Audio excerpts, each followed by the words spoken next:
అట్లాగే మైనార్టీలు ఉన్న పేదరికం, ఎస్సీలో ఉన్న ఇంకా కొంత పేదరికం, ఎస్టీలో ఉన్న ఇంకా పేదరికం, బీసీలో ఉన్న ఇంకా పేదరికం.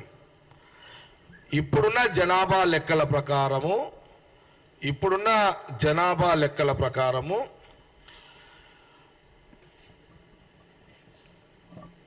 రాహుల్ గాంధీ గారి ఆలోచన ఏంటంటే ఈ ఎస్సీ ఎస్టీ బీసీ తర్వాత మైనార్టీలు అట్లనే ఈ ఫార్వర్డ్ క్లాస్లో ఉన్న పేదరికం వాళ్ళందరినీ దృష్టిలో పెట్టుకొని ఆర్థికాభివృద్ధి వాళ్ళు చెందాలంటే విద్య సరిగ్గా అందాలి. విద్య సరిగ్గా అందితే పేదరిక తొలగిపోతుంది. ఇందులో భాగంగానే రాహుల్ గాంధీ గారు ప్రధానమంత్రి అయిన వెంటనే, దేశ ప్రజలు ప్రధాని చేసిన వెంటనే వారు తీసుకునే ఒక నిర్ణయాలను వారు అన్ని భారతదేశంలో జరుగుతున్న ఎన్నికల కంటే ముందే 1 సంవత్సరం నుంచే వారు బీసీలలో గుర్తింపు ఉన్నటువంటి బీసీ కులాలను కాకుండా గుర్తింపు లేని కులాలు, నిన్న ఒక 25 సబ్ క్యాస్ట్లు బీసీలలో వచ్చారు. సపోజు పెద్దమ్మ కులం అంట, పోచమ్మ కులం, అమ్మ వాళ్ళ పేర్ల మీద కూడా కులాలు కొంత ఏమంటారు అంటే జీవనోపాధి కులాలు, ఇవన్నీ కూడా జీవనోపాధి కులాలు, వాళ్ళు జీవించడానికి ఉన్నటువంటి కులాలు.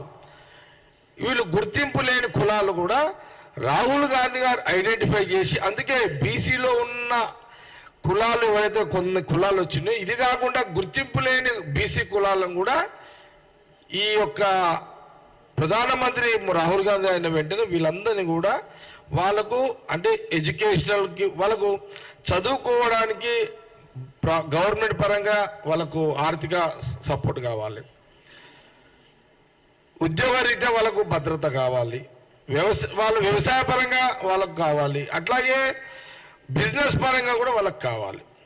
ఈ అన్ని ఆలోచనలతోటి రాహుల్ గాంధీ గారు మరి వారు దూరం ఆలోచనతో ఇప్పుడున్న జనరేషన్ దృష్టిలో పెట్టుకొని బీసీలో ఉన్న ముఖ్యమైన కులాలే ఉపకులాల అభివృద్ధి చెందడానికి ఎస్సీలో కొన్ని ఎవరైనా ఉంటే వాళ్ళ పేదరికాన్ని, ఎస్టీల పేదరికాన్ని ఇంకా బ్యాలెన్స్ ఉన్నది, అట్లాగే ముస్లింల కూడా పేదరికాన్ని, ఇవన్నీ దృష్టిలో పెట్టుకొని రాహుల్ గాంధీ గారు ఒక లైన్ తీసుకున్నారు. ఆ లైన్లోనే వారు ప్రసంగాలు, వాళ్ళ యొక్క కమిట్మెంట్, రాహుల్ గాంధీ గారు వారి కుటుంబము ఒక కమిట్మెంట్ అంటే కమిట్మెంటే ఉంటుంది.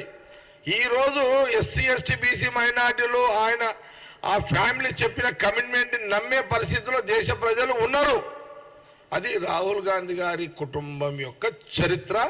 ఇది దేశ ప్రజలు ఇప్పుడు అందరు గమనించారు, వాళ్ళు గుర్తించుకున్నారు, గమనించారు. కాంగ్రెస్ రావాలి, దేశంలో ప్రధానమంత్రి రాహుల్ గాంధీ కావాలి అనేది ఒక అభిప్రాయంలో ఇవన్నీ జరుగుతున్నాయి. ఇప్పుడు ఏమైందంటే ఇవన్నీ చూసిన తర్వాత బీజేపీ ప్రధానమంత్రి మోడీకి దడ మొదలైంది. బీజేపీ నరేంద్ర మోడీ గారికి దడ మొదలైంది. చూడండి ఎలాంటి దడ మొదలైందంటే ఈ ఎస్సీలు ఎస్టీలు బీసీలు ఉపకులాలు వీళ్ళందరూ రాహుల్ గాంధీ దిక్కే మొగ్గు చూపుతున్నారు అనే ఒక దడ మొదలైంది. ఇప్పుడు ఆయన రామాలయం శ్రీరామచంద్రుని దేవుని పేరు తీసుకుని బంద్ చేసాడు. అందుకే నిన్న ఏదైతే ఎస్సీ ఎస్టీ బీసీలకు మేము వ్యతిరేకం కాదు అని మొదటిసారి ఆర్ఎస్ఎస్ చీఫ్ భాగవతి గారు అనడము, రాహుల్ గాంధీ గారి యొక్క నినాదానికి భయపడే భాగవత్ గారు బయటకు వచ్చి ప్రెస్ మీట్ ఇవ్వడం అనేది, అది ఇచ్చిండు భాగవత్ గారు అంటే దానికి మూల కారకుడు ఈరోజు రాహుల్ గాంధీ గారు. అమిత్ షా గారు ఢిల్లీ పోలీసులను గాంధీ భవన్కి పంపించిండు అంటే దానికి కారణము రాహుల్ గాంధీ గారు. రాహుల్ గాంధీ గారు తీసుకున్న ఎస్సీ ఎస్టీ బీసీ కులాల మీద చర్చ తీసుకొచ్చిన చర్చకు ఆ కులాలు మాకు దూరం అవుతున్న భయంతో ఆ డైవర్షన్ అంటే మేము కూడా ఈ కులాలకు మద్దతుగా ఉంటామని చెప్పుకోవడానికే గాంధీ భవన్కి ఢిల్లీ నుంచి పోలీసులు ఈడి దాకా వచ్చిర్రు, మాకు నోటీస్ ఇచ్చిర్రు. ముఖ్యమంత్రి గారికి నోటీస్ ఇచ్చినామని బీజేపీ వాళ్ళే ప్రచారం చేస్తున్నారు. రేవంత్ రెడ్డి గారికి ముఖ్యమంత్రి గారికి నోటీస్ వచ్చింది లేదా అఫీషియల్గా మాకు ఎక్కడ తెలీదు.